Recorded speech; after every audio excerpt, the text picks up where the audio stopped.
David Beckham menuntut rasa hormat dari rival MLS setelah mengejek Inter Miami secara brutal. Pemilik Inter Miami, David Beckham, membalas hinaan terhadap rival MLS Minnesota United karena menyebut timnya sebagai klub palsu setelah mereka mengalahkan Lionel Messi dan kawan-kawan 4-1 akhir pekan lalu. Setelah kemenangan mereka yang menempatkan Minnesota di atas Miami di klasemen, mereka tidak melewatkan kesempatan untuk mengejek lawan mereka secara daring. Minnesota memicu reaksi dengan membagikan gambar perayaan gol tim mereka yang dipasangkan dengan foto yang menunjukkan pendakian mereka melampaui Miami dalam peringkat, dilengkapi dengan keterangan nakal yang terinspirasi oleh lagu Chappell Roan Pink Pony Club.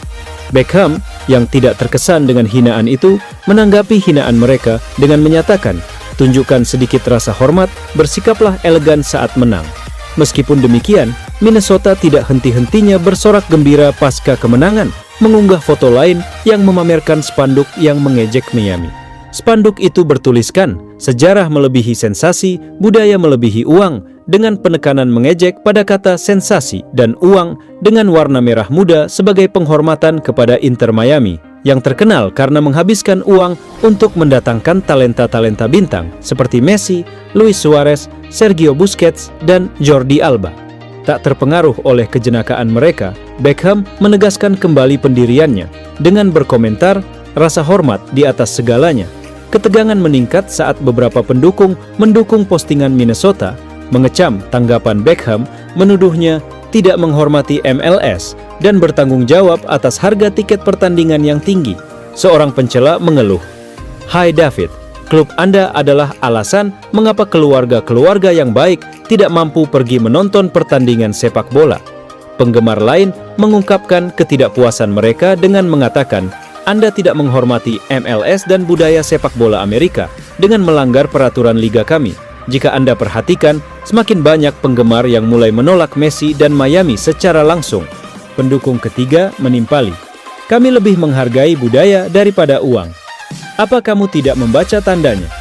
Sementara yang lain berkomentar, "Kamu harus mencoba membeli itu nanti. Lihat bagaimana hasilnya."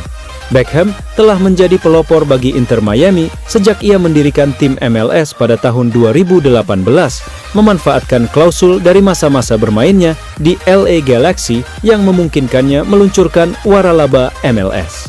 Ikon Manchester United ini telah meraup kesuksesan bagi Miami dengan menarik banyak penggemar melalui perekrutan pemain terkenal seperti Messi. Sementara itu, klub tersebut berhasil merebut gelar wilayah timur pada tahun 2024. Pelatih Inter Miami Javier Mascherano membela penampilan timnya meski mengalami kekalahan telak. Timnya akan menghadapi San Jose Earthquakes pada hari Rabu. Imbas dari kekalahan tersebut, Inter Miami tak bisa memperbaiki posisi di klasemen.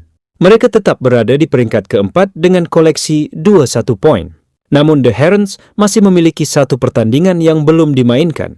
Meski demikian, tim asuhan Javier Mascherano tetap membuang peluang menata posisi di klasemen dengan lebih baik. Kekalahan telak atas Minnesota mendapatkan tanggapan dari pelatih Inter Miami, Javier Mascherano. Ia mengakui kekalahan ini terasa sangat menyakitkan. Pasalnya ini menjadi kekalahan keempat yang dialami Inter Miami hanya dalam 5 pertandingan terakhir. Tak ada tanda-tanda kebangkitan yang ditunjukkan The Herons. Padahal mereka baru saja mendapatkan kemenangan telak dengan skor 4-1 atas New York Red Bulls. Hal itu seakan tak meninggalkan bekas sama sekali. Mascherano menyebut Minnesota bisa tampil luar biasa meski mereka sudah mempersiapkan diri dengan cara spesifik. "Ini adalah kekalahan yang menyakitkan bagi kami," kata Mascherano dikutip dari France 24. "Kami tahu Minnesota bisa menyakiti kami lewat berbagai cara dan mereka melakukannya tepat seperti persiapan yang kami lakukan. Itu yang membuat saya benar-benar cemas. Bila para pemain menurunkan level mereka, jelas tanggung jawab jatuh kepada saya. Bila pelatih tak bisa meyakinkan para pemain atau menyampaikan pesan yang tepat, itu tanggung jawab saya," paparnya.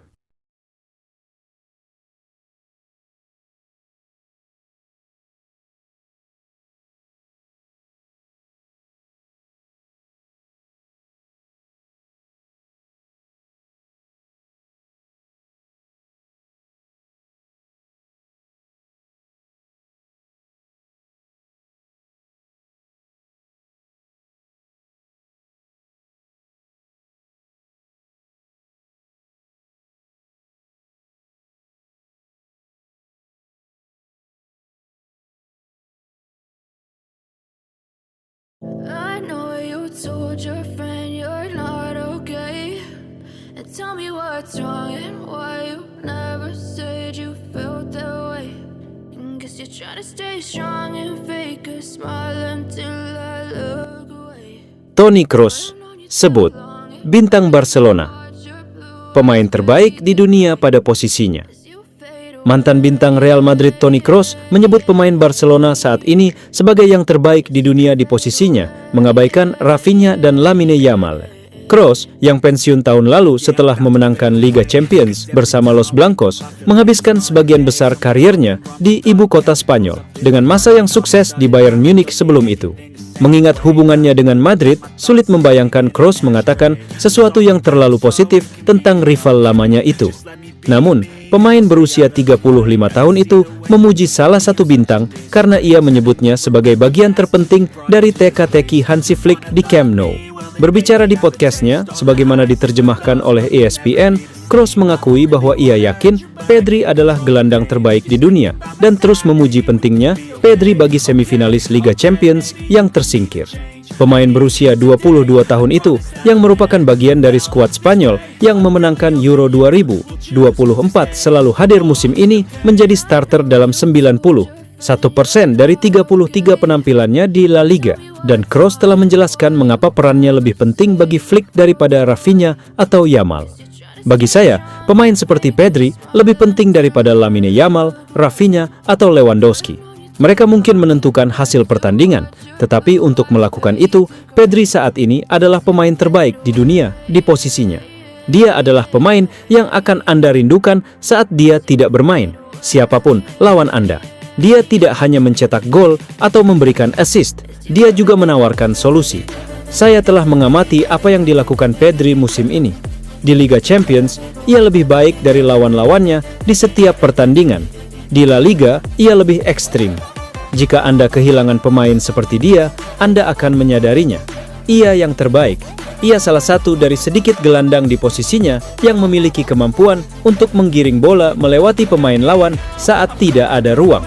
Kroos juga menguraikan secara rinci betapa sulitnya baginya untuk bermain melawan pemain Spanyol itu dan mengakui bahwa ia kesulitan menahannya saat mereka berhadapan satu sama lain. Saya mengalaminya sendiri, khususnya sekali. Lanjut, pemain Jerman itu. Ia mengalahkan kami di kandang sendiri. Sekali atau dua kali saya pikir saya bisa mengalahkannya karena ia tidak terlihat begitu cepat, tetapi ia menggiring bola dengan sangat baik dan saya bahkan tidak bisa menghentikannya dengan pelanggaran. Dia tidak seperti Messi, yang kecepatan geraknya bisa Anda lihat. Pedri tidak tampak begitu cepat, tetapi sebenarnya dia cepat.